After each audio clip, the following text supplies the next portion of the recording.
السلام عليكم معكم مستر بورو.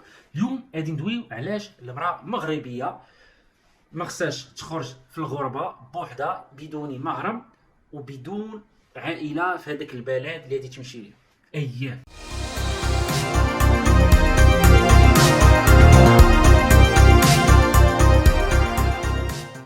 مؤخرا ولينا تنشوف واحد الظاهره اللي حنا مغاربه ما تبقاش تتشرف بينا. تنشوفوا مغربيات مازال صغارات تيخرجوا للبلاد على اساس دراسه او سبيلدو ولا خدمه، سواء في اوروبا ولا في الشرق الاوسط، مثلا في الامارات، السعوديه، قطر، وتمام نفس البلان تنشوف في اوروبا، اسبانيا، فرنسا، المانيا او لا ايطاليا. لسوء الحظ هذا نسبه كثيره، تقريبا 80% تيتمحن، سواء اللي تيمشي يقرا سواء اللي تيمشي يشتغل. حيت من واحد تيمشي في واحد البلد جديد كاينين بعد بزاف ديال المعاناه. الغربه كما حنا نعرفوا الرجال ليس سهله، الغربه مدرسه تاع الحياه، وبزاف ديال الرجال ملي جاو لهنا سواء خدمه حريق ولا قرايه يعرفوا شنو تنقصد. الحياه في الغربه ماشي سهله، وكاين بزاف تمحنوا في الكرا في الخدمه وما الى ذلك.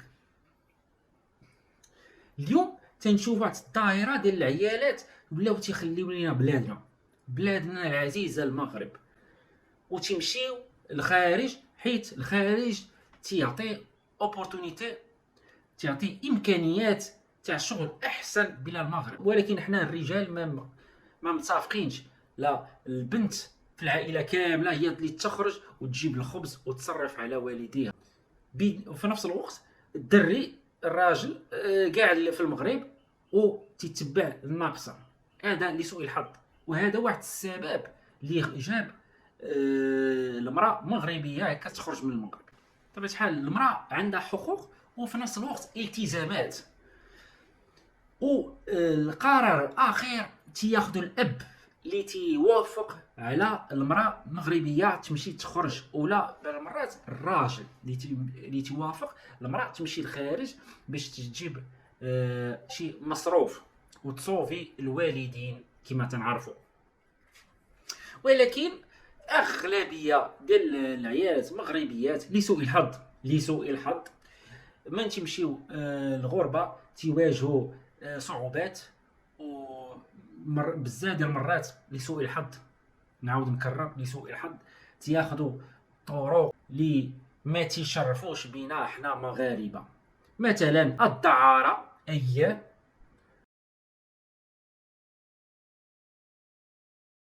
الفساد، في بليل جفة صابك برود العاطفة وما الى ذلك. في نفس الوقت تنشوفوا نسبه قليله جدا لسوء الحظ تجيبها بعزه.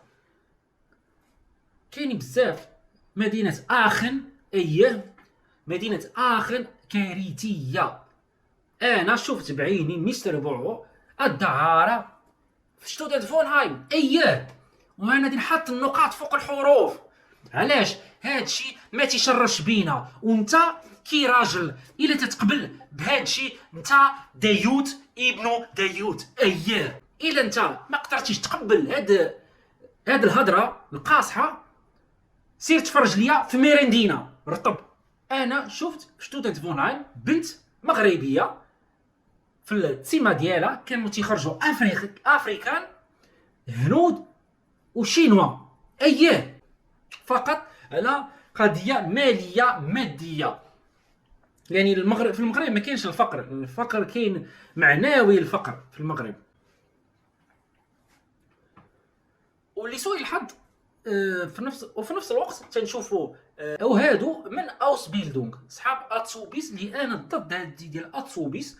المراه بنت مغربيه ما خصهاش تمشي للغربه بحال اوسبيلدونغ لالمانيا. واش نقول لك علاش؟ حيت الا هاد البنت ما عندهاش واحد العائله هنا في المانيا اللي تقدر تراقب بها، ولا وقت الشده هاد البنت تقدر تمشي عند العائله، انا ما متفقش مع هاد القضيه. البنت مغربيه تمشي لاوزبيلدونغ الغربه، تمشي تغرب وتمشي بلا مهرب وما عندهاش حتى عائله تما. تنشوفهم بنت من المغرب، بنات من المغرب مازال فيهم ريحه الاقامه، تشوفهم تيمشيو الديسكوات وتيخرجوا مع عزي وتيخرجوا مع اتراك اولا تنشوفوهم تيبيعوا اللحم، تيديروا في واحد الموقع تيبيعوا راسهم بال 30 اورو 40 اورو 50 اورو حتى هذيك 60 70 اورو لسوء الحظ، وهذه حقيقه والناس ديال الاخن يقدروا يتفقوا معايا. ولكن حاليا لسوء الحظ بزاف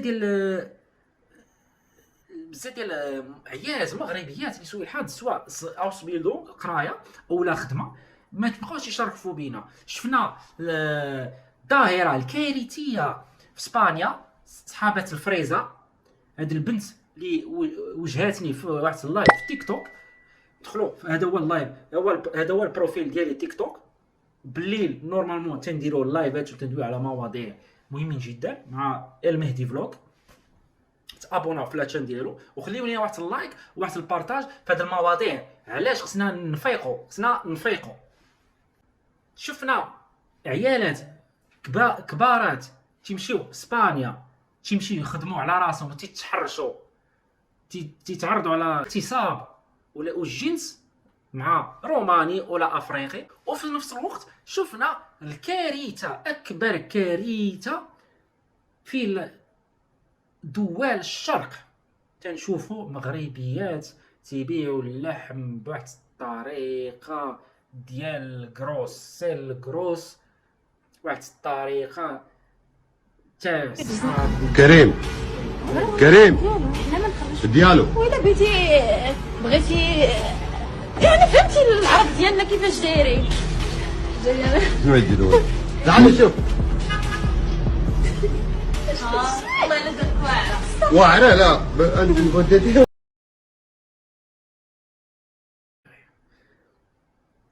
تنشوفوهم تيمشيو تيدبروا على راسهم في قطر، في الامارات والسعوديه، حتى لهاديك الدرجه اللي دوله الكويت ما بقاش تخليهم يدخلوا رمضان والمنسات. قاعد يصبوا لي، قاعد تصب علي فيه، قاعد تصباني مغربيه من المنسات، قاعد تصبعي لي، قاعد تغلطي، قاعد يغلط علي وما دريت. بالله انقلع توكل. شحال هادي كانوا في تركيا ودابا حاليا تلقاوهم في الامارات، السعوديه، قطر وما الى ذلك. انتشر الفساد. هاد الجوج ديال النقاط عليها مستر بورو ضد هذاك الاب الديوت اللي تيصيفط بنته تمشي تقرا في الخارج ولا تمشي تخدم في الخارج. حيت شفنا ناس في اسبانيا كبارات، عيالات كبار فوق الربعينات ومشاو تما كيخدموا بواحد النيه صالحه والوقت تبدل ليهم. وفي نفس الوقت شفنا عيال بنات مغربيات اتسوبي ولا ستوديوم جاو لهنا والوقت والصحابات كلاو ليهم الدماغ وشدوا الطرقان باش تلتماك لسوء الحظ. انا برينسيبيال ايش بينيش كيغن مراه البنت، خصوصا البنت تمشي تقرا وتكون راسها، ولكن لسوء الحظ ما حنا ماشي بحال اندونيسيا، حنا ماشي بحال الفيتناميين، حنا ماشي بالشينوا. اما لا تشوف هاد الثلاثه ديال الاجناس من تيجيو هنا للقرايه تيقراو ماشي 100%، تيقراو 120%. بزاف ديال الناس ما تيدويش على هاد الشيء، هاد الكواليس. وانا مستر بو دازت قناه باش ندوي على هاد الكواليس. علاش؟ حنا بغينا العز. حنا مغاربه، الرجال المغاربه ما تنحملوش هاد الظل.